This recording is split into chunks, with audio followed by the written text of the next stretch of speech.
In today's teaching of failed cards and mechanics, we'll take a trip back to the Demise/Ruin archetype that came out in Cybernetic Horizon. The archetype was meant to play homage to the original Demise and Ruin, and was an attempt to fix the ongoing issues the ritual mechanics had. What's hilarious about this is that the original cards had better results in the retrain set, and even saw competitive play. Okay, it was really just Demise running the gauntlet, but with how things panned out, any wins is good, especially if it wins you top 16. Whether good or bad results, the monsters look pretty freaking awesome. So let's see what brought Armageddon to this failed archetype. The story starts in Shadow of Infinity in 2006. Starting with their epic names, Demise, King of Armageddon, and Ruin, Queen of Oblivion, were level 8 ritual monsters, with Demise coming in with 2400 attack and 2000 defense, and Ruin having 2300 attack and 2000 defense. Both Demise and Ruin could be ritual summoned by End of the World, a ritual spell card that requires the total levels of the attributed monsters from hand or field to equal the ritual monster's level you're attempting to summon. Demise lets you pay 2000 light points to blow up all other cards in the field, and Ruin can attack once again in a row when it destroys a monster by battle. Both of these cards were made as nerfed ritual versions of the banned chaos monsters Emperor Dragon and BLS. Demise was the Emperor Dragon retrain and had to double the life point cost to wipe the field.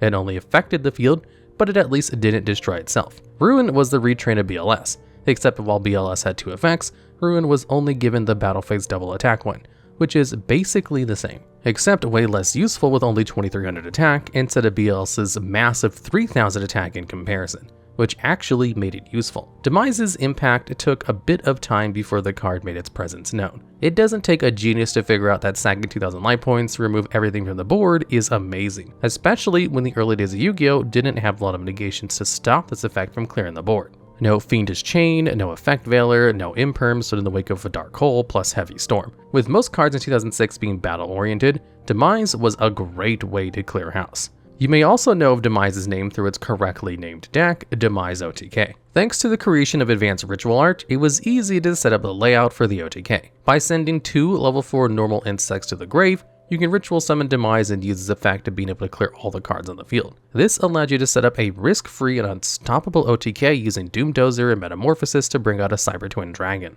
Or you could equip Doomdozer with Megamorph for the same result. This wasn't any push-around gimmicky deck either. This game plan saw consistent tops, including a powerful Shonen in 2007 at the Shonen Jump Championship, taking nearly every spot in the top 10, including first. Demise OTK was at full force running the game.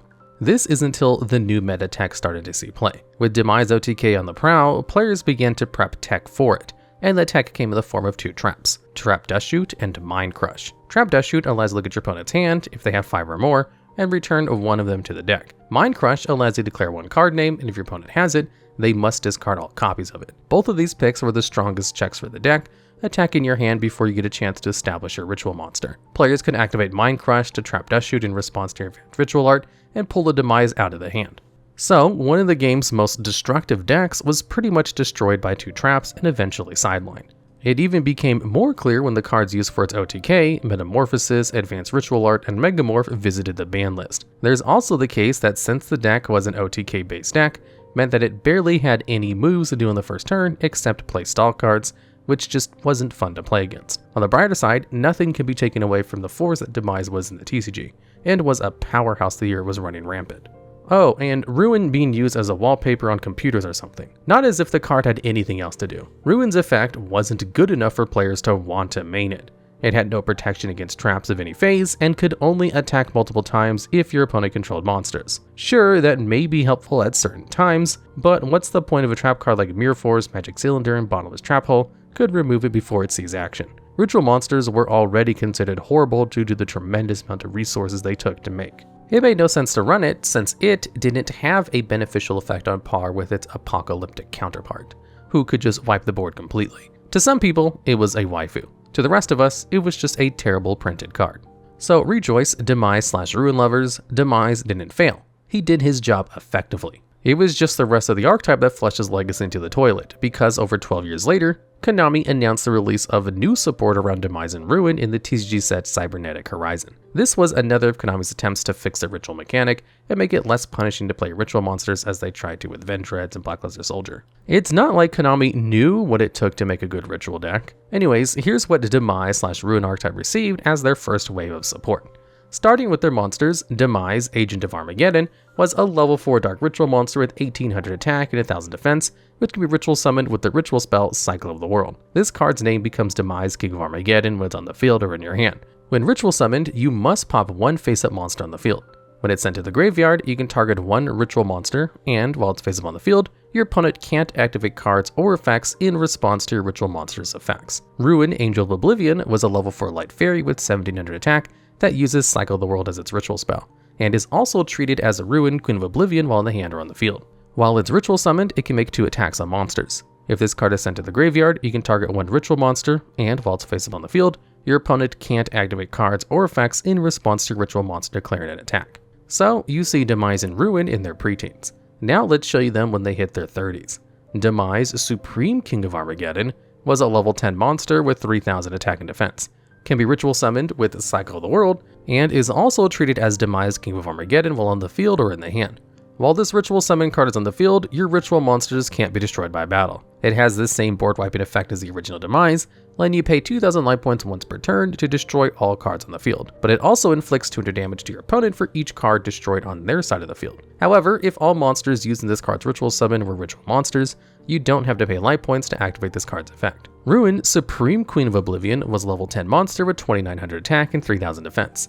This same spell needed, same name treated with its OG counterpart in ritual summon, ritual monsters you control cannot be destroyed by card effects, and if all the monsters used for its ritual summon were ritual monsters, this card can attack twice during each battle phase. If this card destroys a monster by battle, inflict damage to your opponent equal to the destroyed monster's original attack.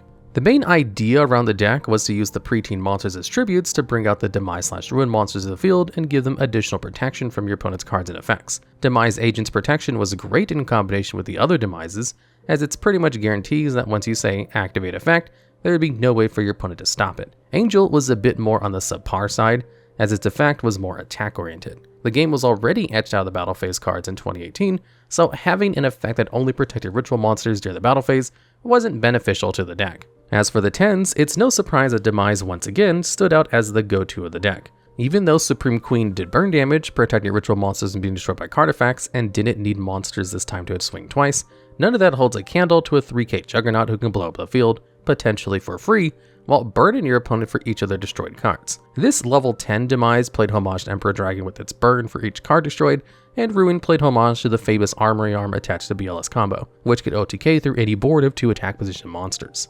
With both of these cards on the board together, it was difficult for your opponent to get rid of them. The only issue was that it was still too costly to put both monsters on the field due to the heavy demand for resources, making the deck slow to play. That was even with the new spell and trap cards given to the archetype, including its new ritual spell. Cycle of the World allows you to summon Demise, King of Armageddon, or Ruin, Queen of Oblivion, by sending monsters from your field whose total levels equal or exceeds the ritual monster being summoned. If this card is in your graveyard, except the turn it was sent there, you can shuffle this card back into the deck to get an End of the World from your deck to your hand, and then grab a Ruin, Queen of Oblivion, or Demise, King of Armageddon from your graveyard. They also got a field spell, Breaking of the World. This lets you target a ritual monster you control once per turn, and reveal a ritual monster in your hand, to make the targeted monster's level equal to the monster revealed until the end of the turn. When either Demise or Ruin is ritual summoned, you can either draw a card or destroy one card on the field. Finally, for new spells, the quick play, Turning of the World, allows you to ritual summon Demise, King of Armageddon, or Ruin, Queen of Oblivion from your hand or deck by tributing monsters from your hand equal to or exceeding the level of the ritual monster. Finally, to round things out, the trap card, Renewal of the World, was a continuous trap that on activation banished a ritual monster from your deck. You can send Renewal to the graveyard to activate the effect to either tribute one monster from your hand or field, or shuffle one ritual monster from your graveyard to your deck whose level is equal to or exceeds the level of the monster banished by this effect, and ritual summon that monster. Or instead of doing tributes or shuffling cards back, you can just add that monster banished by this effect to your hand instead. Though the idea of a quick play that can ritual summon a shiny field spell, and a ritual spell that fetches you a monster and another ritual spell sounds good, there are a few drawbacks to each of these cards. Though the quick play lets you summon a ritual monster on your opponent's turn from the deck, there's really no benefit to that outside of the pop from the field spell. None of them really do anything that affects your opponent's plays except Demise, Agent of Armageddon, and that's only if you had it in your hand, since its name is not treated as Demise in the deck. Due to the retrains and level 4s only being treated as the originals in your hand on the field, they couldn't be brought out of the deck. That also applies to using cards like Pre-Prep, who need cards with said monsters' names for you to add them to your hand. Went for the same when you use Cycle of the World's graveyard effect, which could only grab back the original duo from the graveyard, making it hard to recycle any of the retrains if you lose them. Speaking of cycle, it had its own fair share of issues as it only allowed you to use materials from your field. So ritual summoning was now a huge issue due to these restrictive spells. One only lets you use materials from your field, the other lets you utilize both hand and field, but needing exactly the required amount to ritual summon said monster, which was a horrendous restriction since each ritual monster had various levels, leaving you stuck with no play if you didn't have the right amount for End of the World. The one that could summon from the deck only lets you use monsters in the hand, and the trap card, which probably had the best effect of the bunch, since it basically let you ritual summon from the deck using materials from the hand, field, or graveyard, was restrictive in that it was a trap card, which meant you had to wait a turn to use it. The field spell was decent in making the lower ritual monsters equal somewhat, and at least drew you a card or popped even if it left the field, but offered nearly nothing else. No floating effects, no recovery, and no searching like many other field spells in the game. You also nearly never find yourself popping a card in the field with its effect because you had 3 ritual monsters who do it for a living already. And ironically, 2 of them would destroy the field spell along with everything else with their effects. Even the draw effect was minuscule as a payoff because it didn't do enough to replenish the resources used in the rituals. There were more issues with the deck than just mid cards. The deck still suffered from using so many resources, which was still the main problem that most ritual decks had. The deck was giving no floaters in case anything went awry, and was easily punished when interrupted by almost any type of disruption. Though they tried to attempt making the use of resources rewarding, it still wasn't enough to offset how much you'd have to use to get these monsters on the field. It's one thing that your resources are regular main deck monsters. It's another thing for those resources to have to be other ritual monsters that you'll need in the deck that can barely search or recycle them. Poor resource management was just a bane to every ritual deck in Konami's testing phase, and sadly, Demise didn't escape that either. What was also surprising was there were no regular main deck effect monsters for the archetype, which would have benefited the deck immensely, especially in the searcher and floaters category of the deck. This would have helped immensely if the archetype had something that would help them plus, like how Necros had Shurit, which could be used as a whole tribute and gain an additional search. Demise/Ruin had access to none of that. The punch to the gut was that even the generic ritual power cards like incantations and prep cards, heck, even the Manjus, didn't help unclog the mess that was a Demise/Ruin deck. The preps could only search certain parts of the deck, incantations would be stuck on the field due to the ritual spell having restrictions on where you can even use ritual tributes, and Manju was decent, but was easy hand trap bait for your opponent to handle. There's only one formula that having all of these issues can lead to. Their final issue was, of course, bricking. This deck's bricks make Blue Eyes look like Dragon Link. With a heavy amount of ritual monsters, mix and match of ritual spells, outside engines to create board presence, and the need for certain monsters to meet your required gameplay, was asking a lot for so little results for the deck that it was supposed to be able to clear and OTK your opponent on the same turn, which, as you can see, they weren't able to do. You were always either 1 to 2 pieces short in an inherited effect off, the wrong ritual spell based on the level, or just a whole cluster of cards that can't gel anything together. That pretty much sums up this Kooligan archetype. However, many had high hopes for the Demise/Ruin support was taking itself in the right direction on how ritual summoning should work. In terms of summoning, they did a pretty good solid job. You had 3 options for ritual summoning, including a really inventive way to use ritual summoning from the deck with Turn of the World, which was also the first card in the game with the ability to spell summon ritual monsters straight from the deck. It was a kickstarter for other ritual-based decks to be able to tune out ritual monsters from the deck, like Megalith and Voiceless Voice, who have similar concepts to get ritual monsters from your deck onto the field. So the concept was pretty solid. It was just abysmal execution that wasn't properly planned out. It's really ironic how Demise was more successful without any support for it. You'd think an archetype that is built around blowing up the field and just swinging for game wouldn't be this complex. However, we received a gimmicky, fragile, resource-wasting deck with so many bricks, affordable houses can be built across the world. You can only do and add so much to a deck that just can't get all the pieces together. Demise and Ruin get the thumbs up as one of the coolest looking couples in the game, but they get a big fat F failing flat on their face. The apocalyptic bringing duo meets their end on our failed cards and mechanics Hall of Fail.